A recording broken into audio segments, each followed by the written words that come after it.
મિત્રો આજે આપણે આ વિડીયોમાં સાંભળશું રામદેવ પીરના 4 યુગના પાઠ વિશે। પહેલા યુગમાં રાજા પ્રહલાદજીએ આ પાઠ બેસાડ્યો હતો। બીજા યુગમાં રાજા હરિશ્ચંદ્ર, ત્રીજા યુગમાં રાજા યુધિષ્ઠિર અને ચોથા યુગમાં રાજા બલિએ રામદેવ પીરનો એટલે કે પરમપિતા પરમાત્માનો ભક્તિમય પાઠ બેસાડેલો હતો। અને આ પાઠનું મહત્વ શું છે, કઈ ધાતુના પાઠ ઉપર એટલે કે સિંહાસન ઉપર ભગવાન બિરાજમાન હતા તથા નિજિયા ધર્મ શું છે જે રામદેવ પીરે કહેલો છે તે આપણે જાણીશું। ભગવાન શિવે દેવી પાર્વતીને જે ઉપદેશ આપ્યો છે સંસાર ધર્મ અને નિજિયા ધર્મનો તે પણ સાંભળીશું। જો આપને આ વિડીયો પસંદ આવે તો વિડીયો લાઇક કરજો, શેર કરજો અને આપ આ ચેનલ પર પહેલી વખત આવ્યા હોય તો ચેનલ સબસ્ક્રાઈબ કરી લેજો જેથી આવનારા નવા વિડીયોની માહિતી આપ સુધી પહોંચી શકે। મિત્રો, રામદેવ પીરના નવરાત્રિ એટલે કે ભાદરવા સુદ એકમથી લઈને નોમ સુધી અને 11 સુધી પણ ઉત્સવ મનાવવામાં આવે છે। કારણ કે ભાદરવા સુદ એકાદશીના દિવસે રામદેવ પીરે સમાધિ લીધી હતી। રામદેવ પીર દુખિયાના બેલી છે।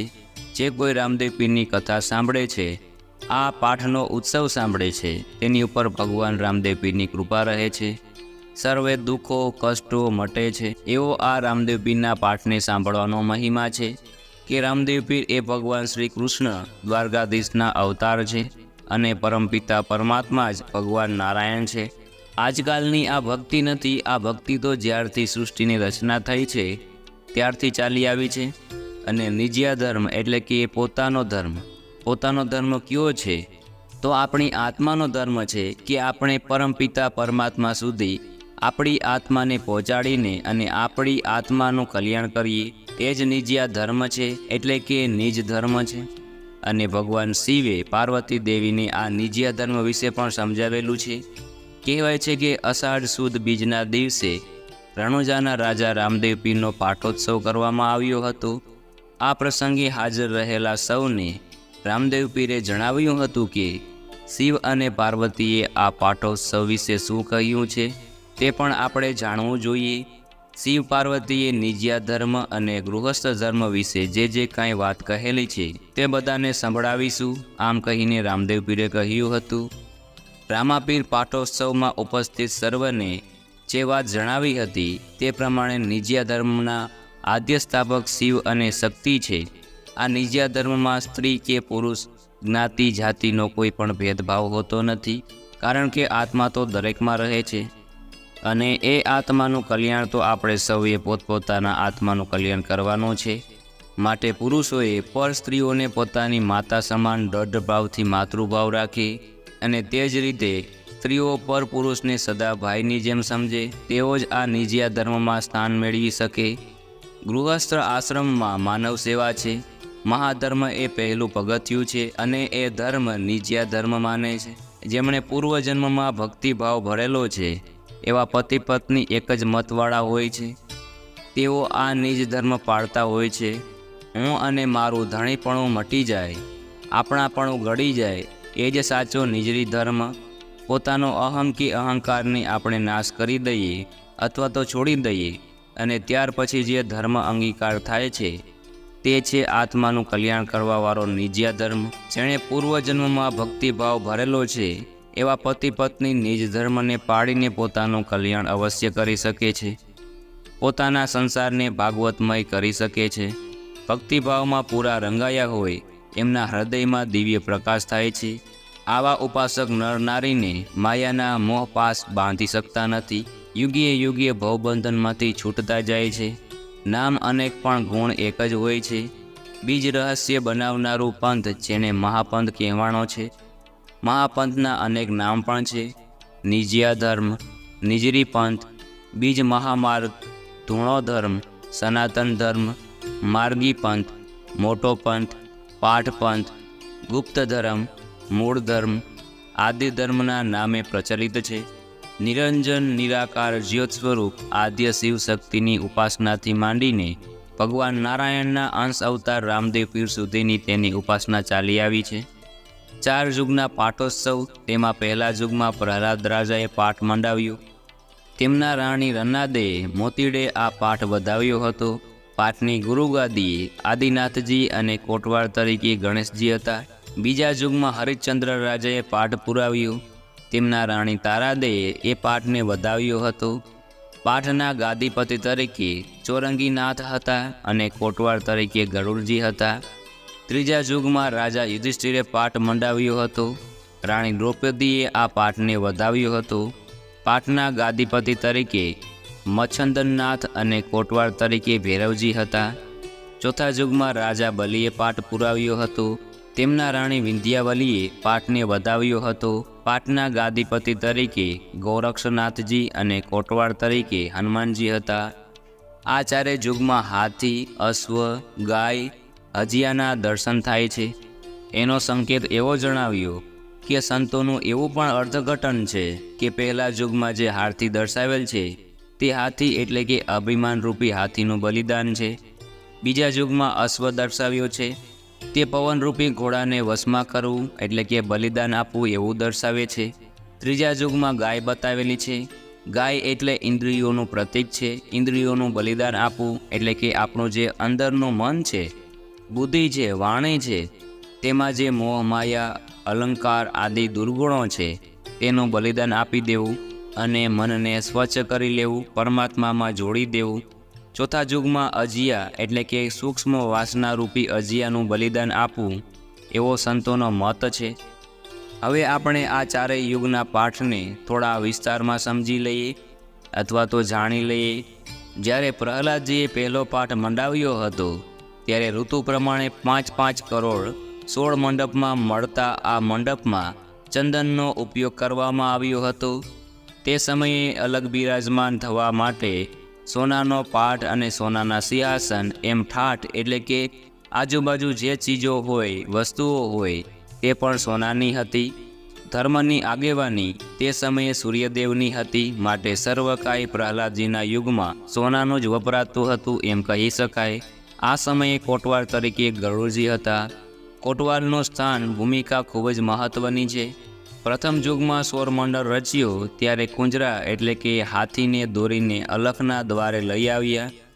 એ સમયે જ્યોત પ્રગટ કરીને કુંજરને વસુંજ્યું. ત્યારબાદ જ ગંગાજીએ મળીને ગુરુ મહારાજે જે માર્ગદર્શન આપેલું તે અનુસાર એમના વચનમાં વર્તીને તન મનની એકતાથી ભક્તિનું કાર્ય જ્યોતિને અદૃશ્ય કરી. અને ગરુડજીએ જોયું કે હાથી હજુ બેઠો નથી થયો એટલે કે હાથી હજુ સજીવન થયો નથી. ત્યારે ઊંડણ ભગતને આ વાતની ખબર પડી. ત્યારે તેઓ ગદગંગાના ચરણે જવા માટે સૌ જીવોને આદેશ આપે છે. અલખની આરાધના કરનાર જળની અંજલિ છાંટે અને ગદગંગાનું સ્મરણ કરે એટલે સૌનું કલ્યાણ થાય એવી ભાવના સાથે ગદગંગાની આરાધના કરવા માટે જેવી ગદગંગાની અંજલિ ભરીને હાથી ઉપર છાંટવામાં આવી કે હાથી સજીવન થઈને ચાલવા લાગ્યું. સૌરમંડળમાં ધર્મની અને કાર્યની સફળતાનું પ્રમાણ મેળવવામાં આવતું હતું. હાથી બેઠો થયો બાદ સિંહલ દ્વીપ ગયા અને ગંગાનું કાર્ય સફળ બનતા સૌને કોળિયાવળ વર્તાવ્યો. મહાપુરુષોની ભાષામાં કોળિયા એટલે કે શક્તિનો પ્રચાર અને પાવડ એટલે કે સત્પુરુષોનો પ્રસાદ. આવા શબ્દો ત્યારે જ સમજાય જ્યારે ગુરુની કૃપા હોય, ગુરુ મહારાજ એ કંઈક ગમ આપ્યું હોય. તે જ મનુષ્ય કોડી અને પાવડ સંતનો ભેદ સમજી શકે. જ્યારે કાર્યમાં સફળતા મળે ત્યાર પછી જ કોડી પાવડનો પ્રસાદ લેતા. પ્રથમ યુગમાં પ્રહલાદજીના પત્ની રત્નાવલીએ ધર્મ ચડાવ્યો હતો, ધર્મ અંગીકાર કર્યો હતો અને ઝીલ્યો હતો. ત્યારે આ ધર્મને સતીઓનો ધર્મ કહેવાતો હતો.